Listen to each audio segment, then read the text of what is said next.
Good afternoon, everyone. Assalamualaikum warahmatullahi wabarakatuh. My name is Kosrianti.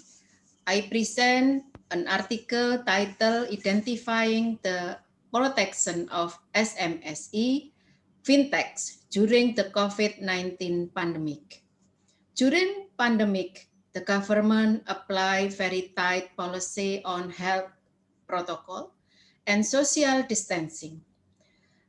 People now moving to digitized society, including SMSE, uh, including financial technology sector. Fintechs or financial technology is rising in Asia, in Southeast Asia region, and in Indonesia.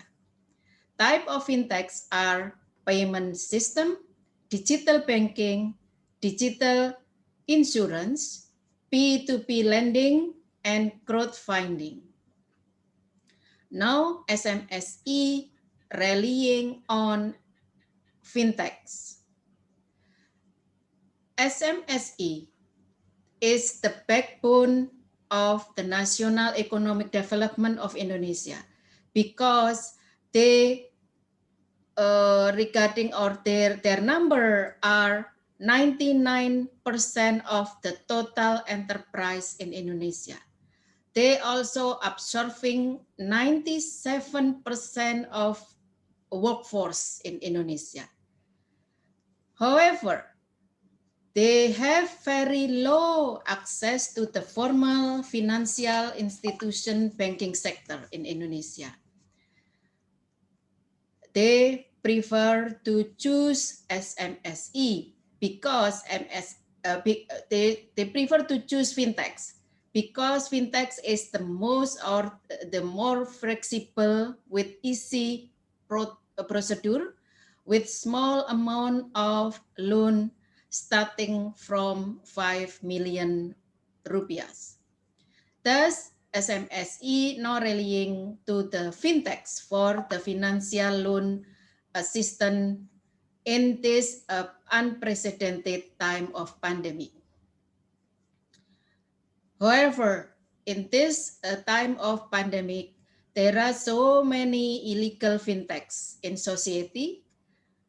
For example, in the period of 2018 until 2021, there were 3,365 illegal fintechs, while only 172 legal fintechs or registered fintechs in Indonesia. So in this case, we can say that MSMEs need a protection. In the type of protection will be in the three form of protection. One is by technological approach, second by policy framework under OJK or Authority Service Financial, and third is by regulation. By technological approach, we can say that for illegal fintechs, usually they need all of the data in our cell phone, including videos and photos. Later on, this personal data will misused by this company. Whereas in the legal fintechs, they only need three menus in our cell phone. There are microphone, camera, and data verification. And then under OJK or Government Financial Service Authority, OJK has several measures. OJK has established the task force for alert investment. OJK also set up the guidelines for fintech lending. They have also a data center for fintech lending. OJK also updating the regulation on fintechs. OJK provide an education and literacy program on fintechs. And the last one, OJK also apply moratorium for the new application for fintechs in Indonesia.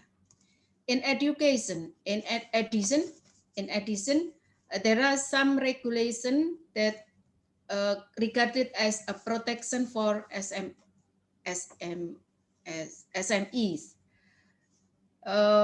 One is the law number 8, 1999 on the consumer protection. In this case, SMSE regarded as a consumer of fintechs. And then law number 11, 2018 on electronic information and transaction and its implemented regulation, government regulation number 82, 2012. And then the other one is in data protection. This is relation to the some ethical on collection personal data of SMSE.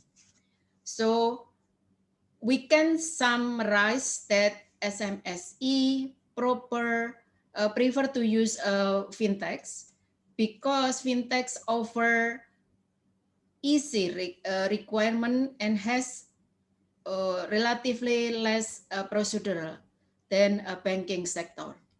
However, fintechs also bring some risk or negative side that can lead to illegal loans or fintechs illegal.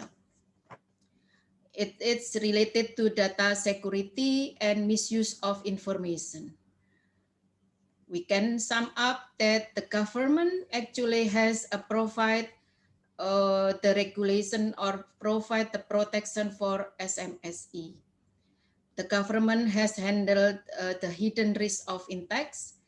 Thus, when the protection has been in place, it at the same time will create a healthy national economy by balancing the protection of SME in fintech sector and the recovery of COVID-19 pandemic will continue.